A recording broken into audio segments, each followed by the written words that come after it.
সাজ্জাদ হোসেন, উনি আমাদেরকে ঈদে মিলাদুন্নবী সম্পর্কে জানাবেন।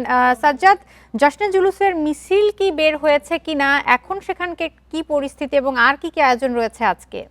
জি, আমি এই মুহূর্তে আছি রাজধানীর আগারগাঁ এবং বিজয় সরণি ঠিক মাঝামাঝি স্থানে। মিছিলটি কিছুক্ষণের মধ্যেই কিছুক্ষণের মধ্যেই বিজয় সরণি গিয়ে পৌঁছাবে 10:30 নাগাদ।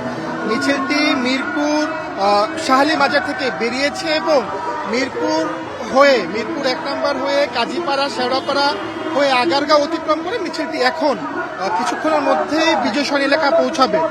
এই যে ঈদে মিলাদুন্নবী উপলক্ষে রাজধানী জুড়ে বেশ কয়েকটি জশ্নে জুলুসের আয়োজন করেছে ধর্মপ্রাণ মুসল্লিরা এবং এর একটিতে আমরা ফলো করছি, দেখানোর চেষ্টা করছি। সকাল থেকে ছিলাম আমরা রাজধানীর মিরপুর হযরত শাহজালাল শাহালি মাজারের সামনে এবং সেখান থেকে যে মিছিলটি বা জশ্নে জুলুসটি সেটি কিন্তু বেরিয়েছে 10:30 নাগাদ এবং এটি এখন অতিক্রম করছে আগারগাঁ মেট্রো স্টেশনের নিচে হয়ে বিজয় সরণি অভিমুখে যাচ্ছে এবং মিছিলটি ফার্মগেট, মগবাজার, মালিবাগ, মৌচাক, ঢাকা বিশ্ববিদ্যালয় এলাকা ঘুরে আবার কিন্তু গিয়ে শেষ হবে মিরপুর শাহালি মাজারের ঠিক সামনে।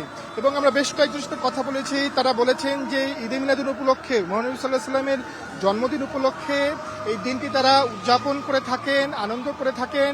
এই যে বেশ কয়েকজনের সাথে কথা বলেছি, সবাই যে রাজধানী থেকেই মিছিলে অংশগ্রহণ করছে এমনটি না, সারা দেশ থেকেই ছোট বড় যানবাহনে একটু যদি দেখানোর চেষ্টা করি, মাইক্রোবাস, বাস, পিকআপ, এইগুলোতে কিন্তু তারা এসেছেন এবং জড়ো হয়েছেন একটি জায়গায়। সেই জায়গাটি ছিল মিরপুর 1 নম্বর শাহালি মাজার এবং সেখান থেকে সবাই জড়ো হয়ে তারা কিন্তু কিছু দূর হেঁটে এসে তারপরে সবাই গাড়ি নিয়ে যে প্রদক্ষিণের বিষয়টি সেটা কিন্তু করছে।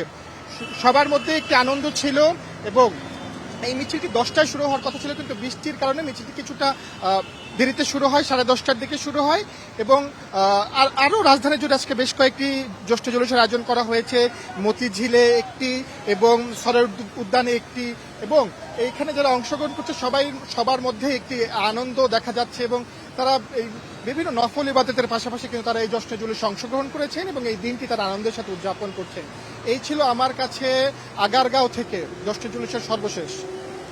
জশ্নে জুলুসের খবর জানাচ্ছিলেন সহকর্মী সাজ্জাদ হোসেন।